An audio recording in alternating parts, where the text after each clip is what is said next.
Hello dear student, ये 12th class का mathematics का जो चैप्टर नंबर सेकंड है उसका पहला लेक्चर है। इस चैप्टर नंबर सेकंड में, ठीक है ना, ये जो चैप्टर नंबर सेकंड है ये फर्स्ट यूनिट के अंदर आता है और फर्स्ट यूनिट जो है आपकी यूनिट फर्स्ट, उस यूनिट फर्स्ट के अंदर यूनिट फर्स्ट ये है संयुक्त फलन। ठीक है ना, क्या है इसका नाम? संयुक्त फलन है। और इस यूनिट फर्स्ट के अंदर चैप्टर नंबर पहला आता है और चैप्टर नंबर सेकंड आता है। तो देखिए, अपन चैप्टर नंबर पहले को बाद में करेंगे, तो पहले अपन चैप्टर नंबर सेकंड पढ़ते हैं। तो चैप्टर नंबर सेकंड है अपने प्रतिलोम वृत्तीय फलन, ठीक है ना, यानी कि इनवर्स सर्कुलर फंक्शन। तो देखिए ये क्या होता है, तो इसके बारे में अपन पहले पढ़ देखते हैं। तुम लोगों ने त्रिकोणमितीय वृत्तीय फलन के बारे में तो सुना होगा। त्रिकोणमितीय, ठीक है ना, वृत्तीय फलन। तो त्रिकोणमितीय वृत्तीय फलन क्या होता है? 11th क्लास में आप लोगों ने पढ़ा होगा, ठीक है ना। इसका शायद चैप्टर नंबर 3 है, ठीक है ना। तो त्रिकोणमितीय वृत्तीय फलन क्या होता है? Sine theta, cos theta, tan theta, sec theta, cosec theta, ठीक है ना, ये सब क्या होते हैं? त्रिकोणमितीय वृत्तीय फलन होते हैं।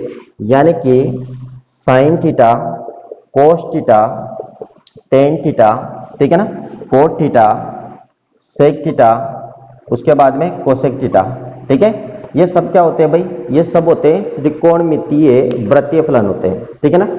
अब अपने को ये तो नहीं पढ़ना, अपने को पढ़ना है कि प्रतिलोम वृत्तीय फलन, ठीक है ना।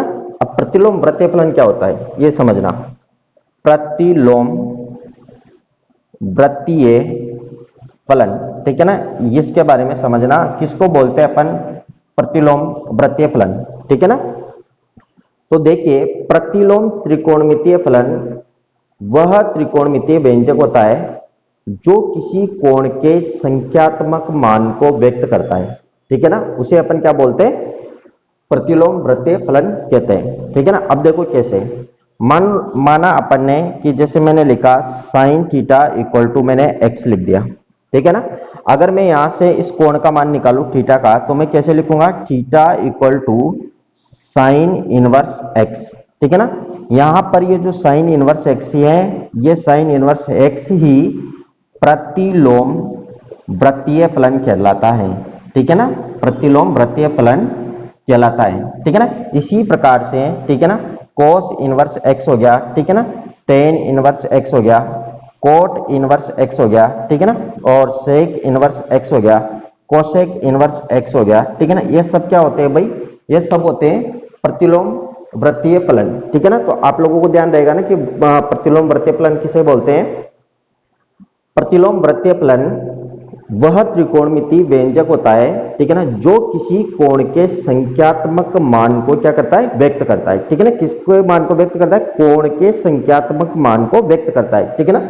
उसे क्या बोलते हैं अपन? प्रतिलोम वृत्तीय फलन कहते हैं। जैसे अपन अगर बात करें sine theta equal to x है, तो थीटा इक्वल टू कितना हो जाएगा? यहां से थीटा की वैल्यू निकालेंगे तो साइन इनवर्स एक्स हो जाएगा। तो ये जो साइन इनवर्स एक्स है, ये क्या कहलाता है? प्रतिलोम वृत्तीय फलन कहलाता है, ठीक है ना। अब देखिए, इसकी कुछ बातें अपन छोटी छोटी बातें देख लेते हैं। यहां पर ये बात आपको समझ में है ना? जहां पर कोई बात समझ में नहीं है बता देना भाई। अब अपन इसके इंपॉर्टेंट बातें देख लेते हैं। यहां पर ये नोट लगा के आप लोगों को लिखना है, ठीक है ना। देखिए, प्रतिलोम वृत्तीय फलन यानी कि साइन इनवर्स, ठीक है ना, ये फर्स्ट नोट है, ठीक है ना। Sign inverse x, cos inverse x, tan inverse x, ठीक है ना, ये आप अपने पास में 6 होते हैं, ठीक है ना। तो यहां पर ये जो -1 लग रहा है, ठीक है ना, यानी कि sine inverse x, cos inverse x और टेन इनवर्स एक्स में, ठीक है ना, -1, ये जो -1 लग रहा है इनके ऊपर, ये -1, ये घात मत समझना भाई आप इसको, ठीक है ना, ये घात नहीं है, ये केवल प्रतिलोम वृत्तीय फलन का एक संकेत है, ठीक है ना। ये घात नहीं है, ये केवल एक क्या है? संकेत है, नोटेशन है, ठीक है ना। यानी कि sine inverse x, cos inverse x, tan inverse x में -1 घात नहीं है, ठीक है ना, घात नहीं है। यह केवल, ठीक है ना, प्रतिलोम फलन का, प्रतिलोम फलन को संकेत या प्रतिलोम फलन का संकेत है, ठीक है ना, संकेत है, ये बात लिख लीजिए, ठीक है ना। दूसरी बात, ये आप लोग दूसरा नोट ध्यान रखना है कि साइन इनवर्स एक्स ये बराबर नहीं होता है किसके, साइन एक्स का होल इनवर्स के। ठीक है ना, ध्यान रखना बेटा, साइन इनवर्स एक्स ये बराबर नहीं होता है किसके, साइन एक्स का होल इनवर्स के। ठीक है ना, ये छोटी छोटी बातें ध्यान रखनी है। तीसरा पॉइंट के बारे में बात करें तो मैं इस साइन इनवर्स एक्स को मैं ऐसा भी नहीं लिख सकता कि 1/sin x है। ठीक है ना, इस बात का भी आप विशेष तौर पे ध्यान रखना कि साइन इनवर्स x को मैं ऐसा भी नहीं लिख सकता यानी कि 1/sin x, यानी कि साइन इनवर्स x बराबर नहीं होता है किसके, 1/sin x के। ठीक है ना, ये तीन बातें आप लोगों को ध्यान रहेगी। अब देखिए, अगर मैं इसकी फोर्थ नंबर के पॉइंट के बारे में बात करें तो फोर्थ नंबर का पॉइंट ये होता है कि साइन इनवर्स एक्स है। ठीक है ना, फोर्थ नंबर का नोट है साइन इनवर्स एक्स। ठीक है ना, ये एक कोण को व्यक्त करता है। किसको व्यक्त करता है भाई, ये कोण को व्यक्त करता है, ये बात आप लोग ध्यान रखना। ठीक है ना, फिफ्थ पॉइंट है कि साइन थीटा।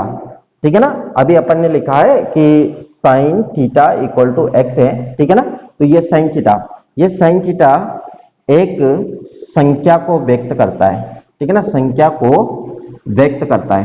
ठीक है ना, ये बात आप लोग ध्यान रखना भाई।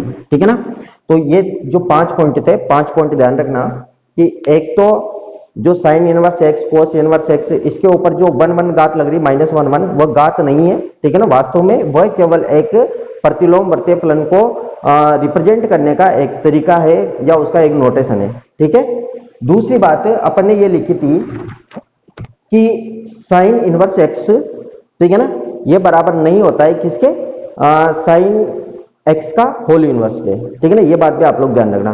तीसरा पॉइंट ये भी ध्यान रखना कि साइन इनवर्स एक्स ये बराबर नहीं होता है 1/sin एक्स के। ठीक है ना, चौथी बात क्या होती है कि साइन इनवर्स एक्स है ना, ये किसको व्यक्त करता है, ये केवल कोण को व्यक्त करता है। ठीक है ना, और साइन थीटा किसको व्यक्त करता है, ये एक संख्या को व्यक्त करता है। तो ये बात आप लोगों को अच्छे तरीके से समझ में आएगी होगी। अब अपन चलते हैं आगे। अब ये जो त्रिकोणमितीय वृत्तीय फलन है, तो इन त्रिकोणमितीय वृत्तीय फलन के व्यापक मान के बारे में बात करते हैं। तो तुम लोगों ने 11th क्लास में भी मुख्य मान, व्यापक मान ये सब पढ़े।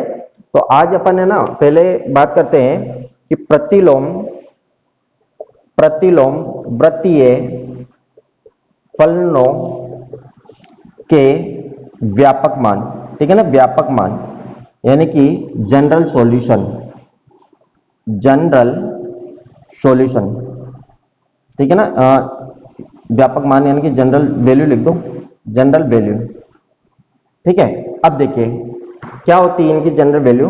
तो अपना जो पहला प्रतिलोम वृत्तीय फलन है वह कौन है, साइन इनवर्स एक्स है। ठीक है ना, तो इस साइन इनवर्स एक्स का जो व्यापक मान होता है वह क्या होता है, n पाई प्लस -1n। ठीक है ना, साइन इनवर्स एक्स। ठीक है ना, ध्यान रखना भाई, साइन इनवर्स एक्स का जो व्यापक मान होता है वह क्या होता है, n pi plus -1n sign inverse x. ठीक है ना, जब भी आप व्यापक मान लिखो ना तो ध्यान रखना बेटा कि ये जो साइन लिख रहे हो ना, इस साइन का जो यस है, ठीक है ना, ये यस ये थोड़ा अंग्रेजी वर्णमाला के बड़े अक्षर के द्वारा लिखा जाएगा। ठीक है ना, ये ध्यान रखना। अगर ये छोटे अक्षर के द्वारा लिखेंगे तो फिर क्या है, उसका मतलब मुख्य मान से होगा। ठीक है ना, और ये बड़े अक्षर से, अंग्रेजी वर्णमाला के बड़े अक्षर से लिखा जाएगा तो इसका मतलब क्या है कि व्यापक मान से है। ठीक है ना, ये बात विशेष ध्यान रखना। यहां पर ये जो n है, ठीक है ना, n belongs to z। n क्या है, यहाँ पे पूर्णांक है। ठीक है ना, दूसरा जो त्रिकोणमितीय फलन प्रतिलोम वृत्तीय फलन आता है वो कौन है, कोस इनवर्स x, और इसका जो व्यापक मान होता है वो ये होता है 2n पाई। ठीक है ना, प्लस और इसके बाद में plus minus cos inverse x। ठीक है ना, और यहां पर जो n है, n बिलोंग्स टू z। ठीक है ना, ये जो n है वो क्या है, पूर्णांक है। उसके बाद में तीसरे नंबर का आता है tan inverse x equal to n pi plus, और ये आपके पास में आ जाएगा tan इनवर्स x, और यहां पर भी n बिलोंग्स टू जेड हो जाएगा। ठीक है, उसके बाद में अगर मैं फोर्थ नंबर के बारे में बात करूं तो इसका आएगा cot inverse x equal to n pi plus cot inverse x. ठीक है ना, और ये एन बिलोंग्स टू जेड। तो उसके बाद में कोट के बाद में कौन आएगा, सेक। ठीक है ना, sec inverse x equal to, ठीक है ना, इसका आएगा 2n pi plus minus sec inverse x. ठीक है ना, और ये n बिलोंग्स टू जेड। उसके बाद में छठे नंबर का आता है cosech inverse x equal to n pi plus ये -1 की पावर n। ठीक है ना, ये कोशेक इनवर्स x और n बिलोंग्स टू z। तो ये जो अपने पास में 6 त्रिकोणमितीय अनुपात होते हैं उनके क्या है भाई, ये व्यापक मान है। ठीक है ना, अब ये जो व्यापक मान है, इन व्यापक मान से संबंधित अपन छोटे छोटे 2 एग्जाम्पल देख लेते हैं। तो देखिए आपको ये दे रखा है, ठीक है ना, एक एग्जाम्पल है कि sine inverse 1/2 equal to pi upon 6। ठीक है ना, ये आपको दे रखा है। तो अपने को क्या निकालना है, इसका व्यापक मान निकालना है। तो देखिए साइन इनवर्स एक्स का व्यापक मान क्या होता है बेटा, साइन इनवर्स एक्स का व्यापक मान होता है n पाई प्लस -1 की power n sign inverse x. यानी कि साइन इनवर्स इसको अपन x मान के चलेंगे। ठीक है ना, तो किस तरीके से लिखेंगे इसको, साइन इनवर्स 1/2 इक्वल टू ये हो जाएगा n पाई प्लस -1 की पावर n और sine inverse x, sine inverse x की जगह पे कितना रखेंगे, इसका मान कितना है, पाई अपॉन 6। ठीक है ना, और n बिलोंग्स टू z। तो ये क्या हो जाएगा, इसका व्यापक मान क्या हो जाएगा, ये हो जाएगा। ठीक है ना, अगर अपन एग्जांपल दूसरे एग्जांपल के बारे में बात करें तो दूसरा एग्जांपल आपको दे रखा है कि tan इनवर्स 1, ठीक है ना, इक्वल टू पाई अपॉन 4। इसका भी अपने को क्या लिखना है, व्यापक मान लिखना है। तो इसका व्यापक मान लिखेंगे तो किससे आएगा, tan इनवर्स 1 इक्वल टू, देखिए tan इनवर्स x का व्यापक मान क्या होता है, n pi plus tan inverse x। ठीक है ना, तो इसको लिखेंगे तो क्या हो जाएगा, n पाई, ठीक है ना, प्लस tan इनवर्स x की जगह पे क्या रखेंगे अपन, पाई अपॉन 4 और ये n बिलोंग्स टू z। तो इस तरीके से ये आप लोगों को व्यापक मान लिखने हैं। अगर इस व्यापक मान से संबंधित अगर कोई दिक्कत है तो आप लोग जरूर कमेंट करके बताना।